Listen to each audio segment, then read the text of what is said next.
യാതൊരു പ്രകോപനവും ഇല്ലാതിരുന്നിട്ടും ഇറാൻ എന്ന രാജ്യത്തെ അമേരിക്കയും ഇസ്രയേലും ചേർന്ന് ആക്രമിച്ചതോടെ ലോകം മൊത്തം ആശങ്കയിലായിരുന്നു. ഇപ്പോഴും ആ അവസ്ഥയിൽ വലിയ മാറ്റമൊന്നും വന്നിട്ടുമില്ല. എന്നാൽ ഗൾഫ് രാജ്യങ്ങളുടെ നിഷ്ക്രിയ നിലപാടിനെയാണ് പലരും ഇപ്പോൾ ചോദ്യം ചെയ്യുന്നത്. കക്ഷത്തിലുള്ളത് വീണുപോകാതെ ഉത്തരത്തിലുള്ളത് എടുക്കാൻ ശ്രമിക്കുകയാണ് ഗൾഫ് രാജ്യങ്ങൾ. അതായത് രാജ്യത്തിന്റെ സുരക്ഷയ്ക്കും സാമ്പത്തിക താൽപര്യങ്ങൾക്കും വേണ്ടി അമേരിക്കയുടെ കൂടെ നിൽക്കുമ്പോഴും മേഖലയുടെ വൈകാരിക താൽപര്യങ്ങളെ എങ്ങനെ സംരക്ഷിക്കും എന്നതാണ് ഈ പ്രശ്നം. നേരത്തെ ഗാസ വിഷയത്തിൽ അറബ് രാജ്യങ്ങൾ പാലിച്ചു പോരുന്ന മൗനം അല്ലെങ്കിൽ നിഷ്ക്രിയത ഇറാന്റെ കാര്യത്തിലും തുടരാൻ തന്നെയാണ് സാധ്യത. അതുകൊണ്ട് തന്നെയാണ് ഇറാൻ ഈ രാജ്യങ്ങളിലേക്ക് കനത്ത ആക്രമണങ്ങൾ നടത്തിയത്. രണ്ടാം തവണ പ്രസിഡന്റായ ശേഷം അമേരിക്കൻ പ്രസിഡന്റ് ഡൊണാൾഡ് ട്രംപ് ആദ്യ ഔദ്യോഗിക സന്ദർശനം നടത്തിയത് ഈ ഗൾഫ് മേഖലയിലേക്കായിരുന്നു. അദ്ദേഹം സൗദി അറേബ്യയും UAEയും ഖത്തറും ഒക്കെ സന്ദർശിച്ചു. തന്ത്രപരമായ സാമ്പത്തിക സഹകരണത്തിന്റെ ഭാഗമായി 2 ലക്ഷം കോടി ഡോളറിന്റെ പ്രതിബദ്ധതയാണ് ഈ 3 രാജ്യങ്ങളിൽ നിന്നുമായി ട്രംപ് നേടിയെടുത്തത്. ഇന്ത്യയുടെ മൊത്തം GDP എന്നത് ഏകദേശം 4 ലക്ഷം കോടി ഡോളറാണ്. ഈ സംഖ്യയുമായി താരതമ്യം ചെയ്താൽ അറബ് രാജ്യങ്ങളുമായി അമേരിക്കയ്ക്കുള്ള സാമ്പത്തിക സഹകരണം എത്രത്തോളം ഉണ്ട് എന്നത് മനസ്സിലാകും. എന്നാൽ അമേരിക്കയ്ക്ക് ഇന്ന് ഗൾഫ് മേഖലയിൽ നിന്നുള്ള എണ്ണയുടെ ആവശ്യമില്ല.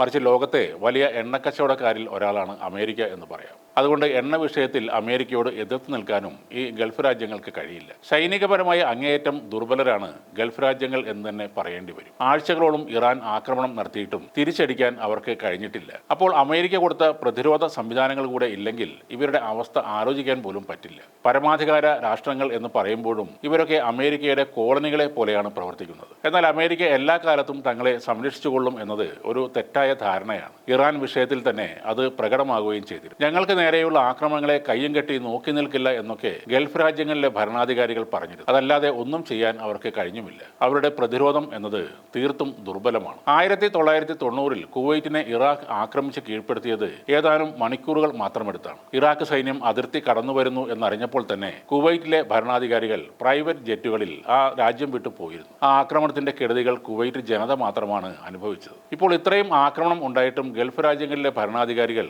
ഒരു ഷിയ രാജ്യമായ ഇറാനോട് ക്ഷമിച്ചിരിക്കുന്നു എന്നാണ് നമ്മൾ മനസ്സിലാക്കേണ്ടത്. സ്വന്തം രാജ്യത്തെ പ്രതിരോധിക്കാൻ കഴിവില്ലാത്ത ഗൾഫ് രാജ്യങ്ങളിലെ ഭരണാധികാരികളുടെ കഴിവ് എപ്പോഴും പാടി പുകഴ്ത്തുന്നത് നമ്മൾ പ്രവാസികൾ മാത്രമായിരിക്കും. കോടിക്കണക്കിന് ഡോളറിന്റെ സമ്പത്തുണ്ടായിട്ടും അവരുടെ എണ്ണ സംരക്ഷിക്കാൻ സ്വന്തമായി ഒരു സൈനിക സംവിധാനം ഉണ്ടാക്കാത്ത രാജ്യങ്ങൾ ദുർബലർ തന്നെയാണ്. സഹായത്തിനായി അമേരിക്കയ്ക്ക് സൈനിക ക്യാമ്പ് ഉണ്ടാക്കി കൊടുക്കുന്നത് വലിയൊരു മണ്ടത്തരവുമാണ്. കാരണം അമേരിക്കയ്ക്ക് ഇന്ന് ഇറാൻ എങ്ങനെയാണോ അതുപോലെ ആയിരിക്കും നാളെ അറബ് രാജ്യങ്ങൾ. സുഖസൗകര്യങ്ങളിൽ വളർന്ന ജനാധിപത്യം ഇല്ലാത്ത അറബ് രാജ്യങ്ങളിൽ പൊതുവെ അലസന്മാരായ ഒരു ജനതയാണ് ഉള്ളത്. ഇപ്പോൾ കുറെ സ്വദേശികളെ സൈനിക സ്കൂളുകളിൽ ചേർത്ത് പരിശീലനം നൽകുന്നുണ്ടെങ്കിലും അവരെ കൊണ്ട് യുദ്ധം ചെയ്യുന്നതൊക്കെ സാധിക്കുന്ന കാര്യമല്ല. രാജ്യത്തോട് കൂറുള്ള സൈനികർ മാത്രമേ ഒരു യുദ്ധഭൂമിയിൽ അവസാനം വരെ ഉറച്ചു നിന്ന് പൊരുതുകയുള്ളൂ. അല്ലാത്തവർ യുദ്ധം രൂക്ഷമാകുമ്പോൾ ഓടി ഒളിക്കും. പല ഗൾഫ് രാജ്യങ്ങളിലും സുഡാനികളും യമനികളും പാകിസ്ഥാനികളും ഒക്കെയാണ് സൈന്യത്തിലുള്ളത്. അവരുടെ ആത്മാർത്ഥത കണ്ടറിയേണ്ടത് തന്നെയാണ്. മികച്ച സമ്പദ് വ്യവസ്ഥ കൊണ്ട് മാത്രം ഒരു രാജ്യം ശക്തമാകില്ല.